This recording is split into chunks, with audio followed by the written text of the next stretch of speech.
Welcome to 10 Minutes, everybody. I was thinking about value today, so let's talk about it. I'm going to talk about a couple categories. So I'm going to talk about value as service, value of yourself as a person, and maybe that's only two for now. So basically, value of yourself. So it applies to so many different things, but in relationships, you want to make sure that you are adding the proper value, you're receiving the proper value. It's kind of more of an even trade. Somebody's not getting taken advantage of. Example is, you spend 2 hours with somebody. Did you spend 2 hours focused only on them and only their things, or helping them with something? And then what did you get for return? And then the same type of thing, did you spend 2 hours with somebody? The only thing that happened was they helped you, and what did they get in return? Now, as long as you trade off that time, that's cool, but you don't always get into the best relationships that are equal like that, or somebody doesn't actually view it that way and give you the time that you give them. And you got to be careful, and you got to stand your ground.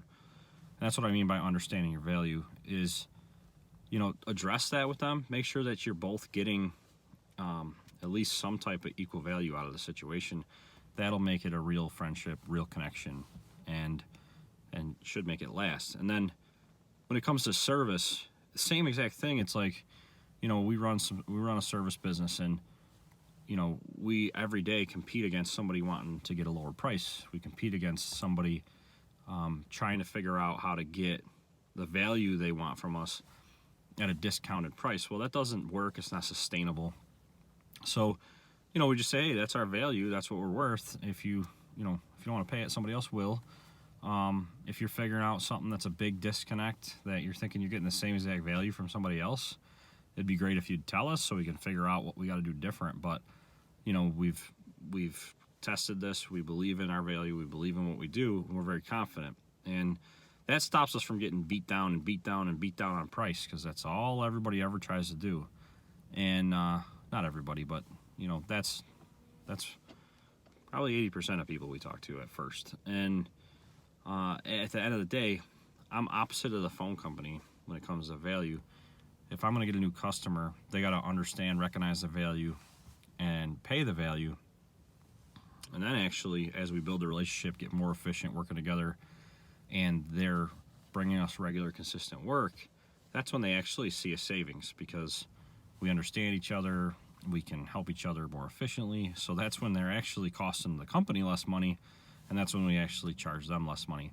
So if you measure everything in value, and you understand what you're providing for value, what you want to get for that value, you just fairly offer it.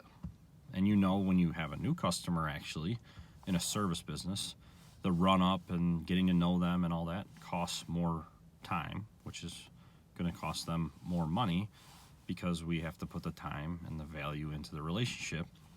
And some of that we can share, and some of it they got to pay for. It's a give and take. But at the end of the day, if you're trying to build long-lasting relationships, people should understand that. And if they don't, you're saving yourself from wasting a bunch of time. So hopefully you're in a situation where you don't have to continue to just take customers that don't understand your value and want to beat you down on price and make your profit margins terrible. I mean, running a proper business is getting it to where you're aligning yourself with people that understand, appreciate, and need your service, and they're willing to pay for it because of the way you react to emails, the way you react to phone calls, the way you react to issues. Every single company, every single relationship has problems and issues. How do you handle them? So that all adds to your value points. So I think that beat up value, but I wanted to just kind of cover it because it was something I was thinking about today as we went through onboarding some new customers, as I reflect and think about conversations and, measuring things in value. So talk to you later.